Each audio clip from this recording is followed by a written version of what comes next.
পৃথিবীতে সবচেয়ে বেশি ব্যবহৃত জিনিস হচ্ছে পুরুষ। যেই দিন একটা শিশু জন্মায়, দেখবা মেয়েটা যখন কিশোরী থেকে যখন নারী হয়, তখন সে তার মায়ের শাড়ি পায়, বোনের গহনা পায়, বান্ধবীর লিপস্টিক পায়। আর একটা ছেলে যখন বড় হয়, তখন বাবার ঋণ পায়, ভাইয়ের দায়িত্ব পায়, স্বামীর কর্তব্য পায়। যেই দিন একটা পুরুষ বোঝা শুরু করে যে সে পুরুষ, সেদিন থেকে পুরুষটার হাসি বন্ধ হইতে থাকে, কথা বন্ধ হইতে থাকে, দায়িত্বের চাপে সে ম্রিয়মাণ থাকে। এবং এই পুরুষকে যখন একটা নারী খুশি করে, আনন্দ দেয়,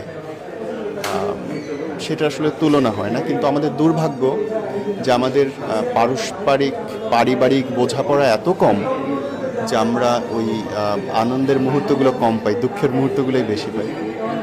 এবং পুরুষের কান্নায় আসলে শব্দ হয় না, চোখের জল অনেক পড়ে, তাকায় থাকবে কিন্তু ভেতরটা পুরো শেষ হয়ে যাবে, ভাইটার বাবা না।